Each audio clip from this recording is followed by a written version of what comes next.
오늘 우리에게 주시는 하나님의 말씀은 사도행전 27장 9절부터 26절까지 말씀입니다.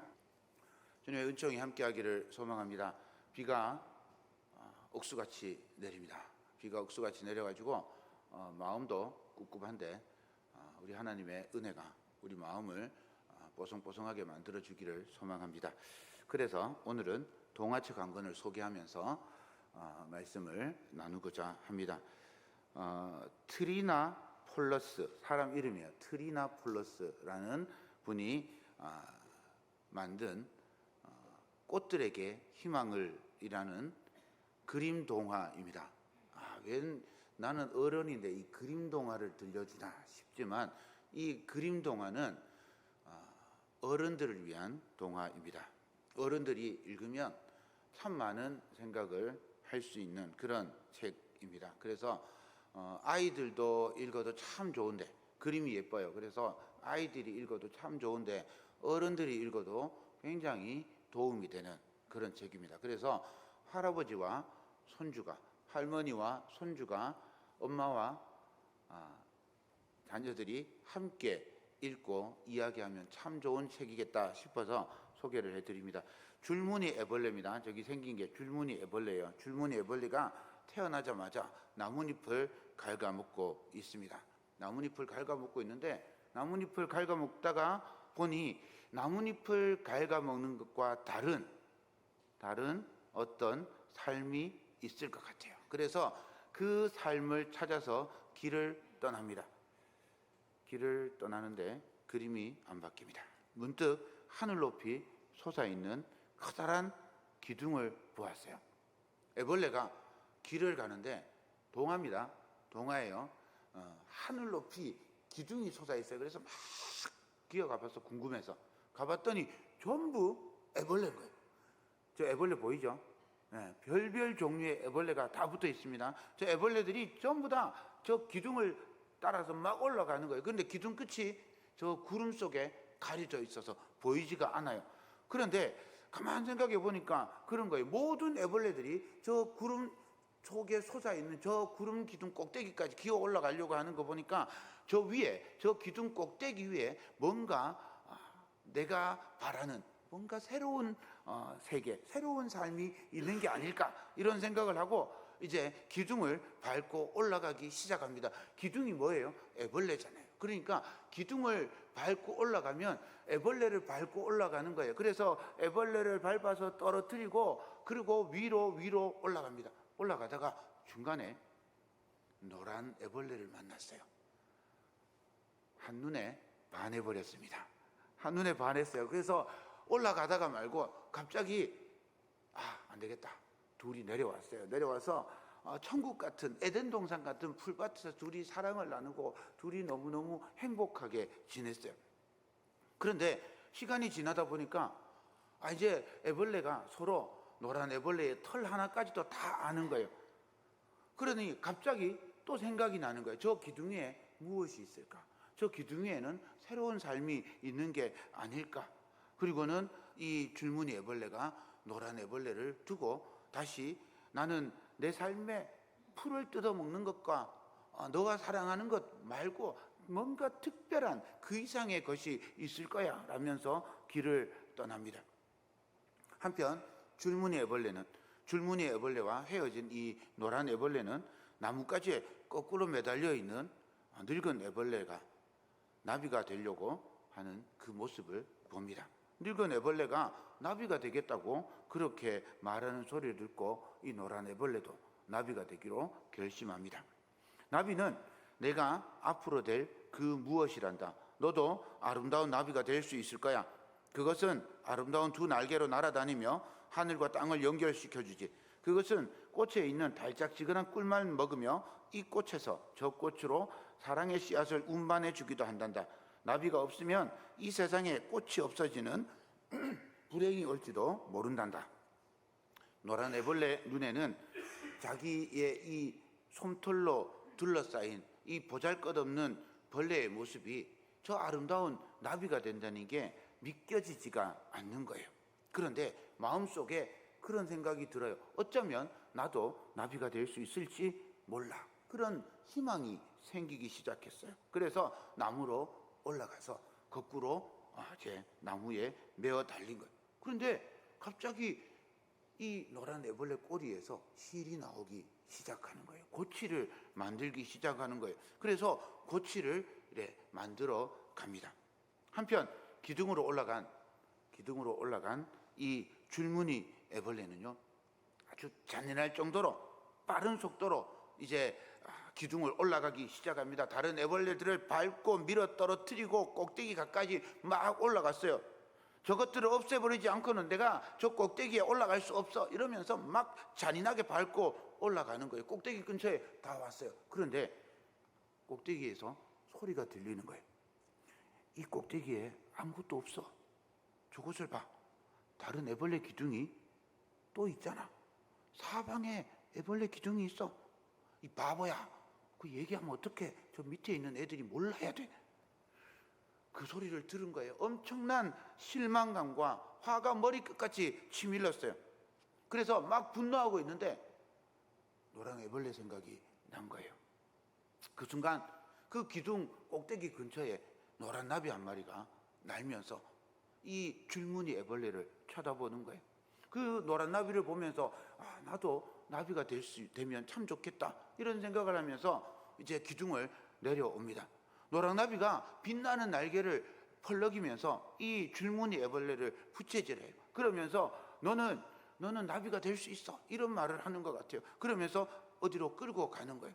가봤더니 두 개의 찢겨진 자루가 보입니다. 줄무늬 애벌레가 저 자루를 보면서 나도 고치가 될 수 있겠다 생각하면서 고치를 들기 시작합니다. 순간 모든 것을 포기해야 한다는 그런 두려움도 있었지만 고치를 완성해요. 시간이 지난 어느 날 마침내 고치를 째고 나와서 이 줄무늬 애벌레가 호랑나비가 되었습니다. 노랑나비와 호랑나비는 아름다운 날개짓을 하면서 꽃의 달콤한 이슬을 마시고 이 꽃에서 저 꽃으로 사랑의 씨앗을 전하며 애벌레로 살았을 때 느끼지 못했던 것들을 마음껏 누리며 살아갑니다.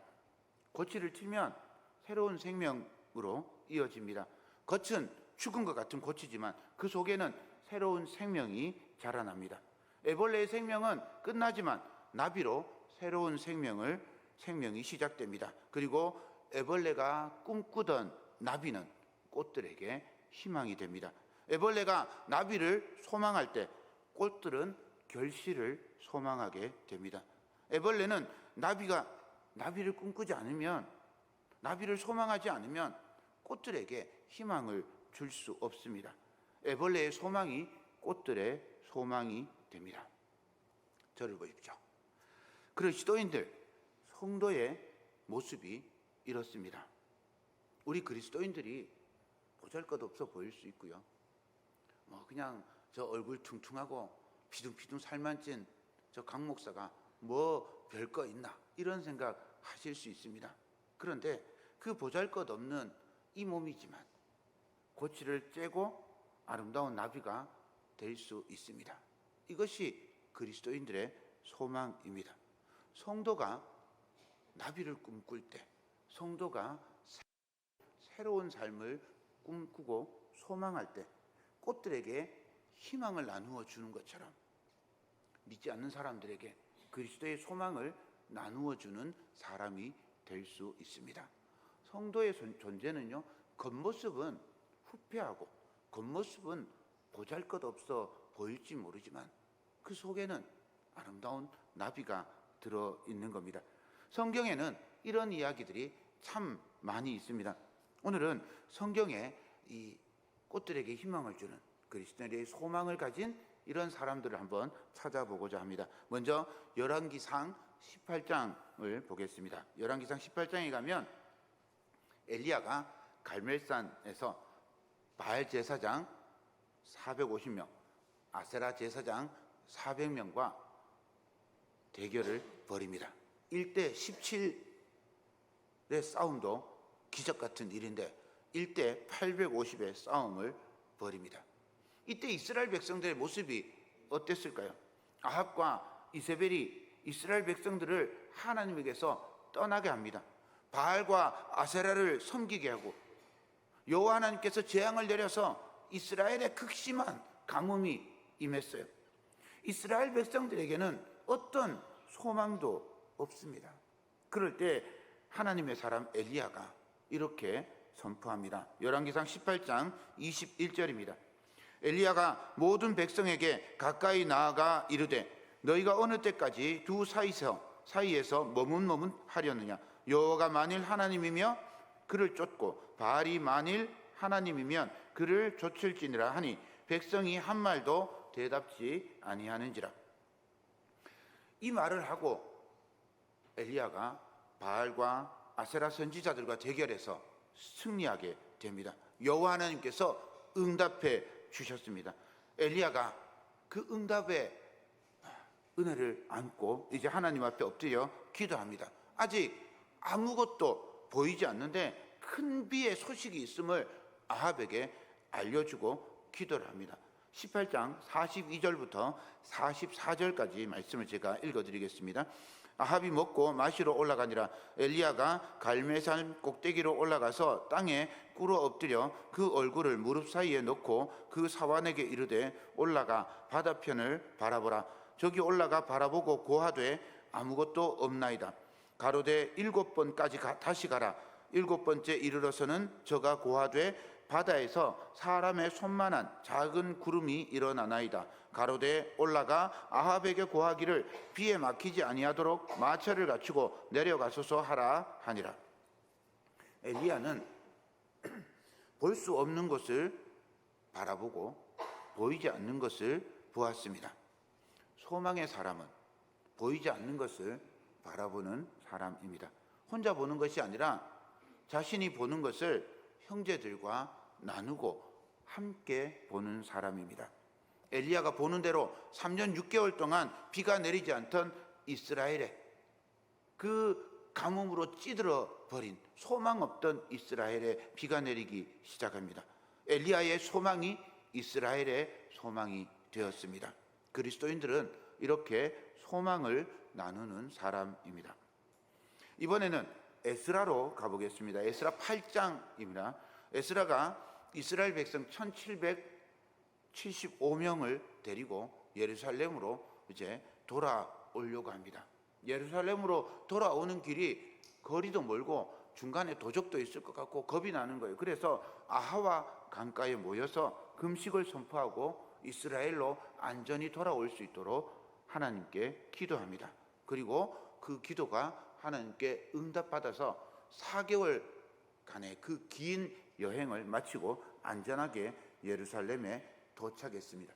얼마나 감사하고 기뻤겠어요. 감사와 기쁨으로 예루살렘에 도착했는데 기가 막힌 일이 일어난 거예요. 예루살렘에 도착해 보니 거기에 제사장과 레위인들이 있는데 기가 막힌 일을 벌였어요. 에스라 9장 1절과 2절입니다. 이 일 후에 방백들이 내게 나와 가로되 이스라엘 백성과 제사장들과 레위 사람들이 이 땅 백성과 떠나지 아니하고 가나안 사람과 헷 사람과 브리스 사람과 여부스 사람과 암몬 사람과 모압 사람과 애굽 사람과 아모리 사람의 가증한 일을 행하여 그들의 딸을 취하여 아내와 며느리를 삼아 거룩한 자손으로 이방 족속과 서로 섞이게 하는데 방백들과 두목들이 이 죄에 더욱 으뜸이 되었다 하는지라. 이게 무슨 말일까요? 제사장과 레위인과 또 백성의 지도자 방백들이 이방인들과 결혼했다, 통혼했다라고 그렇게 말하고 있는 겁니다. 문제는 통혼에 있지 않습니다. 문제는 이방인과 결혼한 데 있는 게 아닙니다. 이방인과 결혼하면서 이방인이 섬기는 신을 섬기게 되는 것이 문제인 거죠. 마치 민수기에 가면 모압 평지에서 이스라엘 백성들이 모압 여인과 통혼할 때와 똑같은 상황입니다. 민수기 25장 1절부터 3절까지 읽겠습니다. 이스라엘이 시딤에 머물러 있더니 그 백성이 모압 여자들과 음행하기를 시작하니라. 그 여자들이 그 신들에게 제사할 때에 백성을 청하매 백성이 먹고 그들의 신들에게 절함으로 이스라엘이 바알 부올에게 부속된지라. 여호와께서 이스라엘에게 진노하시니라. 통혼, 음행 이런 게 문제가 아니라 더 문제는 이스라엘 백성들이 이 여자들과 통혼하고 음행하면서 이스라엘 사람들이 하나님을 섬겨야 될 그 사람들이 이방 여인들을 따라서 이방 신을 섬기는 거예요. 이방 신을 섬기는데 아무런 거리낌이나 문제를 느끼지 못하는 거예요. 그래서 여호와 하나님도 섬기면서 이방 우상도 섬겨요. 수많은 사람들이 죽게 되는 비극을 만들어냅니다. 똑같은 일이 지금 에스라 시대에 일어나게 되었습니다. 에스라가 기가 막히고 코가 막히고 부끄러워 낯이 뜨뜻하여 감히 하나님께 얼굴을 들 수 없는 거예요. 너무너무 하나님께 부끄러워요. 그래서 하나님께 회개합니다.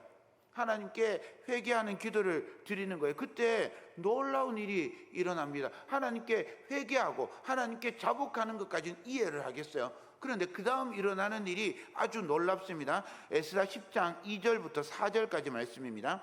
엘람 자손 중에 여히엘의 아들 스가냐가 에스라에게 이르되 우리가 우리 하나님께 범죄하여 이 땅 이방 여자를 취하여 아내를 삼았으나 이스라엘에게 오히려 소망이 있나니 곧 내 주의 교훈을 좇으며 우리 하나님의 명령을 떨며 준행하는 자의 의논을 좇아 이 모든 아내와 그 소생을 다 내어 보내기로 우리 하나님과 언약을 세우고 율법대로 행할 것이라.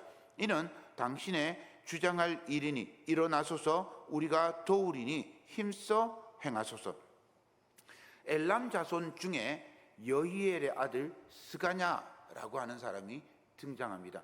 엘람 자손이라고 하는 말은요, 엘람 사람이라는 뜻이 아니라 엘람에서 태어난 사람이라는 의미일 겁니다. 엘람에서 온, 엘람에서 귀향한 사람 여히엘의 아들 스가냐가 기가 막혀서 하나님 앞에 엎드려 회개하고 있는 이 에스라에게 말을 하고 있는 거예요. 이스라엘 백성들이 하나님께 범죄했는데 그렇지만 아직 소망이 있습니다. 우리가 하나님의 말씀을 준행하고 언약을 세우고 하나님을 따라가면 하나님께서 소망을 주실 것입니다.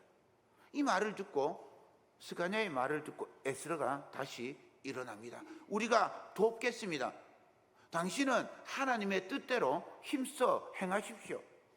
이 말을 듣고 에스라가 힘을 얻어서 이방 여인들을 내보내고 우상 섬기는 것을 끊고 나라를 새롭게 합니다.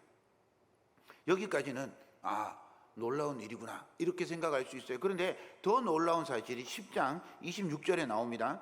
엘람 자손 중 mat다냐와 스가랴와 여히엘과 압디와 여레못과 엘리야요. 이게 뭘까요? 이게 뭘까요? 사람 이름이 줄줄줄 나왔는데 이게 뭘까요? 이 사람들이 이방 여인과 통혼했던 사람이에요. 여기에 누가 나오는가 하면 엘람 자손 중 mat다냐, 스가랴, 여히엘. 엘람 자손 중 여히엘의 아들 스가냐. 무슨 말입니까? 스가냐가 지금 에스라에게 무슨 말을 했는가 하면 이방 여인과 통혼했던 그 여인들을 다 내보내겠습니다 라고 말을 하는데 그 중에 아버지가 포함되어 있는 거예요. 제사장, 레위인, 이방 백성, 이스라엘 백성 중에서 우상을 섬기는 사람들을 내보내겠다 결단한 거 놀랍고 아름다운 일이다 뭐 이렇게 얘기하고 넘어갈 수 있는데 그게 우리 아버지예요. 우리 가족이에요. 우리 이장님 기도하셨던 것처럼 우리 가족을 돌보고 우리 가족이 위해서 최선을 다하는 그런 삶을 살아가다가 하나님과 부딪혀요. 그러면 어느 순간 우리는요 타협합니다. 어느 순간 타협해요. 그래서 하나님, 내 남편은 좀 봐주세요. 우리 아들, 딸은 좀 봐주세요. 이렇게 하고 그냥 넘어가기가 십상이에요. 그런데 이 스가냐는 그렇지 않았어요. 에스라에게 힘을 내십시오. 옳은 대로 행하십시오. 우리가 돕겠습니다. 우리 아버지가 이방 여인과 통혼했을지라도 그것을 바르게 하고 하나님 앞에 바로 서기 위해서 우리가 돕겠습니다. 그러니 에스라여, 소망을 가지고 하나님의 일을 당당히 해 나가십시오.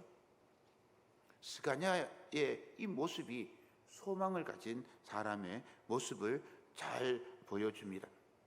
그리스도인의 소망은 형제에게 소망을 갖게 합니다. 스가랴만 소망을 가졌던 게 아니라 그 소망을 에스라와 함께 나눕니다. 나만 예수 잘 믿고 나만 구원받고 나만 천국 가는 게 아니라 우리 가족이, 내 형제 자매가, 내 자녀가, 우리 부모님이 같이 예수 믿고 같이 천국 가는 것을 소망하고 그 소망을 함께 나누는 거죠. 이것이 그리스도인의 소망인 줄로 믿습니다. 바울은 어떻게 소망하는 사람이 되었을까요? 바울을 다른 말로 표현하면 소망하는 사람 혹은 바라보는 사람이라고 표현할 수 있을 것 같습니다. 바울은 수많은 것을 보아요. 수많은 것을 바라봅니다. 아직 오지 않은 미래들을 계속해서 바라봅니다. 바울은 죄수의 신분이지만 바울이 지금 소망하고 있는 건 로마로 가는 거예요. 죄수의 신분이지만 로마로 갔다가 스바나로 복음을 전하러 가는 겁니다. 사도 바울은 어부도 아니고 벳사공도 아니에요.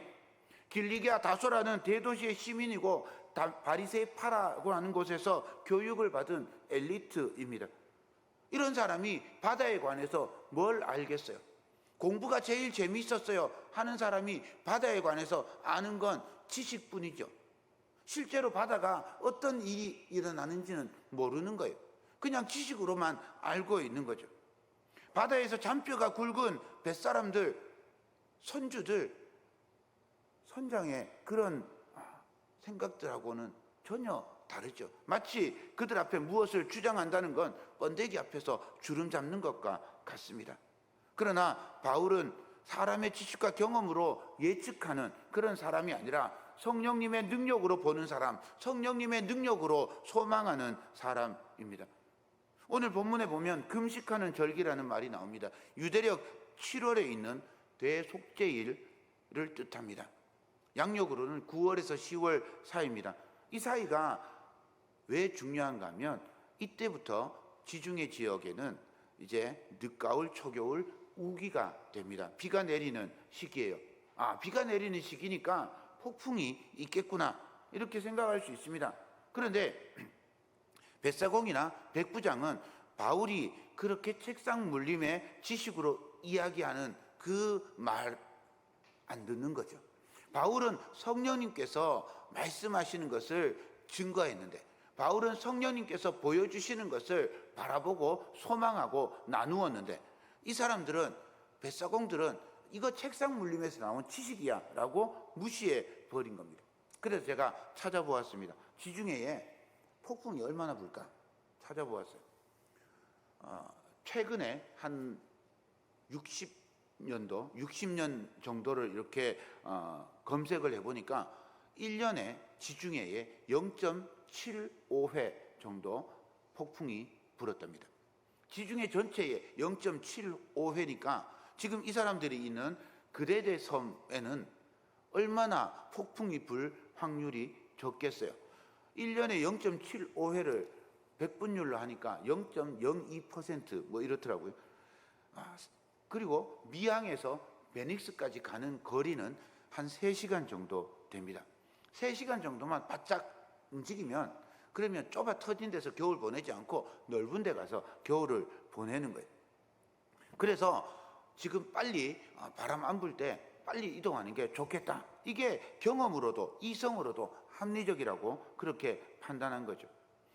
바울의 전망은 그냥 지식에서 나온 게 아니라 성령님께서 보여주시는 것을 보았기 때문에 사람들의 지식과 달랐던 거예요. 그 경우의 수, 그 확률을 따르면 폭풍을 만날 일이 없는 거예요. 그런데 또 보니까요, 이 그레데 섬을 중심으로 해서 동쪽에는 태풍이 안 분대요. 폭풍이 안 불어요. 서쪽은 폭풍이 분대요. 희한하죠. 그 그레데 섬을 중심으로 폭풍이 그렇게 분다고 이야기를 합니다. 그러니 정말 사공들이 생각하기에는 우리가 폭풍을 만날 확률은 거의 없다, 이런 생각을 하고 출발을 한 거죠. 바울은 성령을 통해서 보는 사람이고 그 보았던 것을 나누는 사람이에요. 그런데 그 보는 것을 나누었는데 사공들은 그것을 받아들이지 않습니다. 그리고 항해를 시작합니다. 13절입니다. 남풍이 순하게 불매 그들이 뜻을 이룬 줄 알고 닻을 감아 그레데 해변을 끼고 항해하더니, 경험에, 지식에 그 모든 것들이 유라굴로라는 태풍을 만나면서 다 산산이 부서져 버립니다. 지중해 전체의 0.2%의 확률로 일어날 폭풍을 만나게 된 거죠. 이들의 모습을 성경은 이렇게 묘사합니다. 15절입니다. 배가 밀려 바람을 맞추어 갈 수 없어서 가는 대로 두고 쫓겨가다가, 바람의 결에 맞춰야 이 폭풍을 헤쳐나갈 수가 있는데 이 결을 바람결에 맞추어서 배를 돌릴 수가 없는 거예요. 배가 폭풍이 이렇게 치면요, 폭풍이 이렇게 칠 때 배가 이렇게 서면 배가 부서져요. 파도의 마루에 배가 올라지면 부러진단 말이에요. 그래서 폭풍이 이렇게 치면, 파도가 치면 배를 돌려야 돼요. 그래서 이렇게 칠 때 옆에가 붙어야, 그래야 삽니다. 그래서 배를, 바람의 결을 따라서 배를 계속 돌려야 되는데 폭풍이 너무 심하니까 돌릴 수가 없는 거예요. 그래서 그냥 놓아버린 거예요. 될 대로 되라, 우리는 뭐 죽으면 어쩔 수 없지, 뭐 이렇게 하고 그냥 놓아버리는 거죠. 백부장과 선장과 뱃사공의 고집이 이렇게 결론 납니다. 20절입니다. 여러 날 동안 해도 별도 보이지 아니하고 큰 풍랑이 그대로 있음에 구원의 여망마저 없어졌더라. 구원, 곧 살아남을 것이라는 조그마한 희망마저도 잃어버렸다는, 아무런 소망도 없습니다. 이제 한 걸음만 더 내디디면 죽음입니다. 그런 상황에서 바울이 일어나서 이렇게 말합니다. 21절부터 25절입니다. 여러 사람이 오래 먹지 못하였음에 바울이 가운데 서서 말하되, 여러분이여 내 말을 듣고 그레데에서 떠나지 아니하여 이 타격과 손상을 면하였더라면 좋을 뻔하였느니라. 내가 너희를 권하노니 이제는 안심하라. 너희 중 아무도 생명에는 아무런 손상이 없겠고 오직 배뿐이리라.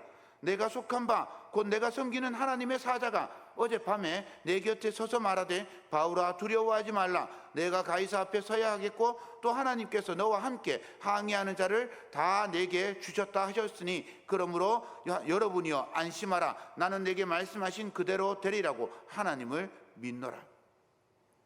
구원의 여망마저 잃어버리고 절망 가운데 주저앉아 있는 이들에게 바울이 일어나서 하나님의 말씀을 전합니다. 안심하십시오. 하나님의 사자가 바울의 곁에 서서, 저의 곁에 서서 보여주셨습니다.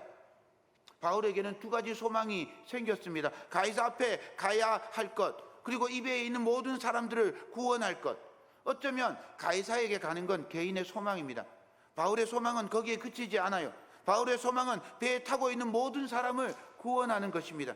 바울은 일어서서, 이 폭풍 가운데서 일어서서 말하는 사람입니다. 폭풍 가운데서 구원의 여망이 없는데, 아무런 소망이 없는데 소망을 가진 사람입니다. 바울은 혼자만 일어나는 게 아니라 그 폭풍 가운데 넘어지고 좌절하고 절망하여 쓰러져 있는 그 사람들을 일어나게 하는 사람입니다. 하나님의 예수 그리스도의 소망을 전하는 사람입니다. 그 폭풍 가운데 이 말을 전하고 열나흘이 되었습니다. 여전히 폭풍 속에서 바다를 떠다닙니다. 이 긴장감이 느껴지십니까? 절망하고 좌절한 이들에게 소망을 주었어요. 그런데 그 소망이 이루어질 기미가 보이지 않는 거예요. 헛된 소망을 던지면 이걸 희망 고문이라고 부릅니다. 열나흘이 지났는데 여전히 폭풍 속에 있어요. 여전히 힘겨운 속에 있습니다. 구원의 소망이 보이지 않아요. 얼마나 힘들었을까요? 그런데 그 밤 자정, 이제 15째 되는 날 바다의 깊이를 재어보니까 물이 줄어드는 거예요. 33절과 34절입니다. 날이 새어가매 바울이 여러 사람에게 음식 먹기를 권하여 이르되, 너희가 기다리고 기다리며 먹지 못하고 줄인 지가 오늘까지 열나흘인즉 음식 먹기를 권하노니 이것이 너희의 구원을 위하는 것이요 너희 중 머리카락 하나도 잃을 자가 없으리라 하고, 기다리면서 이제 폭풍이 지나가고 이제 잔잔한 새벽이 다가옵니다. 아무것도 먹지 못하고 폭풍 속에 내던져 있던 사람들에게 음식 먹기를 권합니다. 그런데 이 음식이 참 묘합니다. 35절과 36절입니다. 떡을 가져다가 모든 사람 앞에서 하나님께 축사하고 떼어 먹기를 시작하며 그들도 다 안심하고 받아 먹으니, 단순히 힘을 얻기 위해서 음식을 먹는 게 아닙니다. 구원을 위한 음식이랍니다. 이 떡을 가져서 하나님께 축사하고 떼어서 거기 배에 있는 사람들에게 나누어 주었습니다. 무엇이 생각나십니까? 최후의 만찬, 성만찬이 생각나지 않습니까? 하나님께서 말씀하신 이 배 안에 사람들을 모두 바울에게 주겠다고 하신 것처럼 이들에게 생명의 말씀, 생명의 떡을 나누어서 구원을 얻게 합니다. 바울은 성령께서 일어나게 하는 사람입니다. 성령께서 보게 하는 사람입니다. 절망한 이들에게 소망을 주는 사람입니다. 쓰러진 사람을 일으켜주는 사람입니다. 바울의 소망대로 이 배 안에 있던 276명이 모두 구원을 얻게 되었어요. 폭풍 후 고요하게 떠오르는 그 아침 햇살을 나누며 성찬을 함께 떼며 구원의 소망을 갖게 되었습니다. 성령의 은총으로 바울은 자기의 소망만이 아니라 소망하는 이들의 소망까지 이루어 주었습니다. 사랑하는 여러분, 소망을 가지고 성령의 능력으로 일어서는 그리스도인 되기를 축복합니다. 소망을 나누고 성령의 능력으로 사람들을 일으키는 그리스도인 되기를 소망합니다. 여러분의 한 주간에 우리 주 예수 그리스도의 은총과 동행하심이 함께하기를 축복합니다.